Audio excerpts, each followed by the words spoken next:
L'histoire qu'il m'a racontée, que je veux raconter devant la caméra, et que je voulais absolument raconter à la radio, mais devant une caméra, ça fera très bien l'affaire, c'est quoi? C'est, on est l'été 1961. On est l'été 1961, donc Michel-Antoine Burnier, Mab pour ses intimes, a 19 ans. Il est étudiant à Sciences Po. Il va se passer, pour lui, enfin, il est très politisé, et il a déjà donné son engagement comme porteur de valise pour le FLN, c'est-à-dire qu'il aide, il transporte effectivement des paquets, des colis, des bagages, des valises, les fameuses valises, et puis surtout, il cache des gens.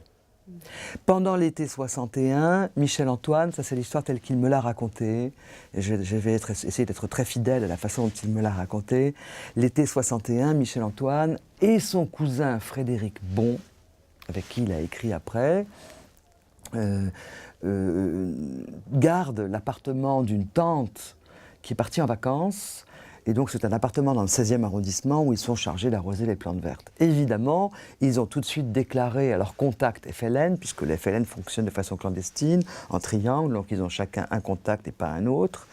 Ils ont dit, nous, on a un appartement supplémentaire pendant l'été qui n'a jamais servi de planque. Pof!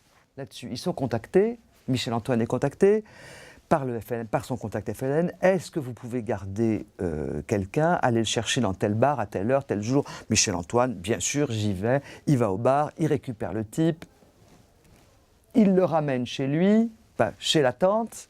Il l'assied sur le canapé Louis XVI. Il tenait beaucoup à cette précision. Le canapé était Louis XVI. Et il allume la télévision. On est en 61, donc c'est une télévision de 1961, il allume la télévision, et qui il voit apparaître sur l'écran de télévision? La gueule du type qui est assis sur le canapé Louis XVI, et qui est Mohamed Boudia, un des responsables de l'attentat de Mourpiane. Donc jusqu'à ce moment-là, Michel-Antoine ne savait absolument pas qui il amenait dans l'appartement de sa tante pour le garder, pour le planquer. Mais à partir du moment où le personnage est identifié par la télévision, enfin, il sait que c'est Mohamed Boudia, lui, il sait très bien où il est. Il est en train de garder, il est en train de planquer un des responsables de l'attentat de Mourpiane, attentat qui a eu lieu dans la nuit du 25 août 1958, qui provoque un incendie monumental au dépôt d'essence de Mourpiane, à Marseille. Le feu va durer pendant 3 jours, un pompier va mourir, un jeune pompier va mourir, autrement il n'y a pas de victime. Et la question que j'ai posée moi personnellement beaucoup plus tard à un des anciens responsables de la Fédération de France du FLN, Ali Haroun, c'est pourquoi vous avez décidé Mourpiane? Et Ali Haroun m'a répondu, parce que à l'époque, la France envoyait beaucoup de napalm en Algérie. Parce que les Français ne savent pas beaucoup en général. Voilà, vous ne le savez pas, vous êtes jeunes, vous ne le savez pas. Mais nous le savons. Et donc la France envoyait beaucoup de napalm en Algérie. Je parle de ces années 56, 57, 58. Et donc le FLN avait décidé, en riposte, de porter la guerre sur le territoire de la métropole, en France même, et donc de riposter par des incendies et d'essayer de provoquer des incendies. La consigne était essayer de provoquer des incendies dans la nuit du 25 août 58. Il se trouve que celui de Mourpiane a été énorme et que le dépôt d'essence, évidemment c'était du pétrole algérien, a brûlé pendant 3 jours. Alors évidemment après on a arrêté les responsables de l'attentat. Le responsable était Aïssaoui. Mon implication personnelle est que mon père faisait partie des avocats du collectif FLN qui l'a défendu. Donc c'était un lien aussi avec Michel-Antoine. Mais il faut savoir qu'à l'époque, ce procès correspond à... Michel-Antoine Burnier, évidemment, a suivi tout ça. Le procès est un des premiers procès... c'est pas un des premiers procès de responsables du FLN devant les tribunaux militaires. Ça se passe évidemment devant les tribunaux militaires. C'est une atteinte à la sûreté de l'État. Mais c'est un des procès les plus politiques de la guerre d'Algérie, parce que les avocats, Vergès, Courrégé, Mathieu, Poulet, Zavrian, j'en oublie, mais ça revient à Oussédic, évidemment. Donc il y a 17 avocats. Il y aurait eu 17 avocats pour 17 prévenus.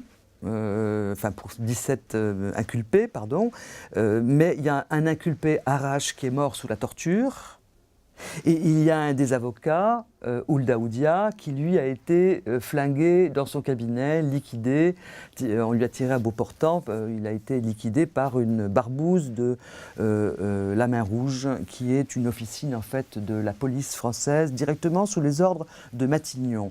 Le climat est quand même très tendu.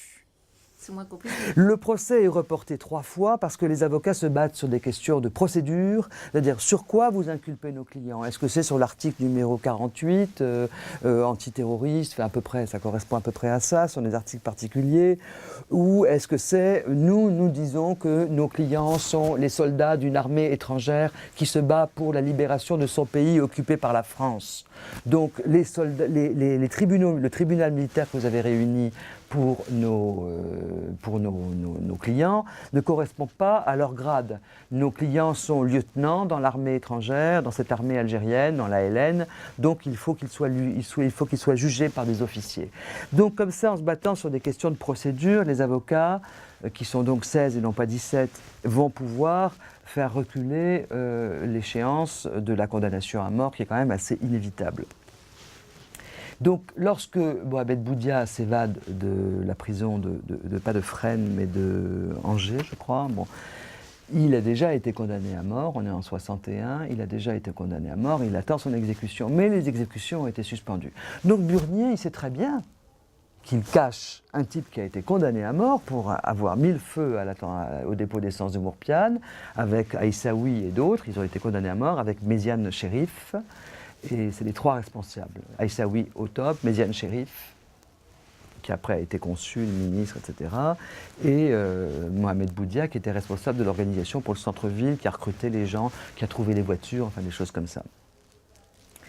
Donc Burnier, il sait très bien à qui il a affaire, où il est. Il sait que ce procès a lieu sous fond d'essais nucléaires à Reagan, au Sahara français, et que De Gaulle veut absolument que la France devienne une force de frappe et la puissance nucléaire. D'ailleurs, Burnier, bien des années après, il y a encore 2 ans, il me disait de toute façon, il fallait que la France devienne une force de frappe.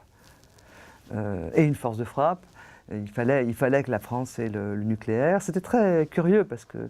Mais à l'époque, il a 19 ans, il sait très bien ce qu'il fait. Et donc il va cacher Mohamed Boudia et il va aider Mohamed Boudia à passer en Tunisie. Voilà.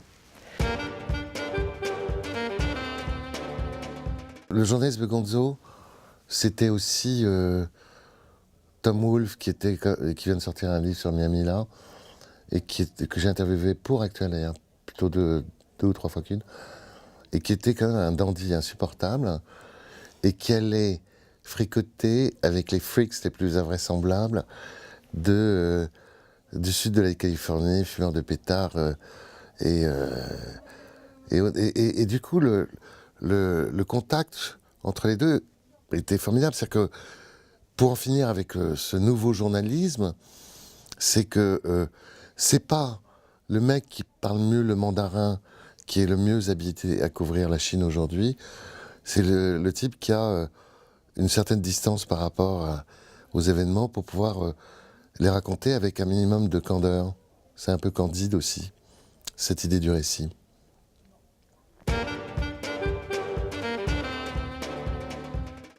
Je pense que la formation que j'ai eue au contact de Michel-Antoine et Jean-François, autant qu'avec toute la clique de ceux qui étaient déjà là avant moi, les Léon, Patrice et les autres, c'était le fait qu'on raconte des histoires, on fait un récit.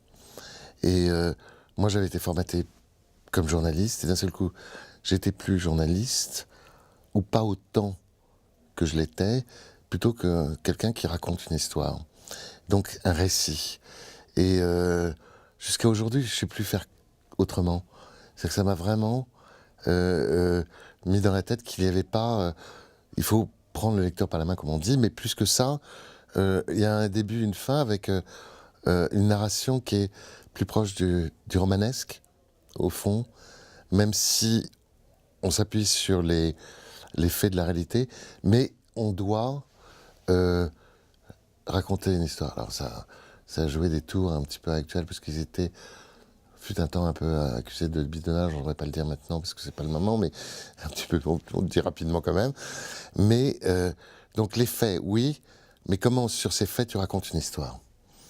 Et j'aime bien cette idée que c'est une autre forme de journalisme qui était inspirée très largement du nouveau journalisme américain avec Rolling Stone. Ils avaient été très très loin dans l'idée de piller cette idée-là avec les Hunter Thompson et les autres.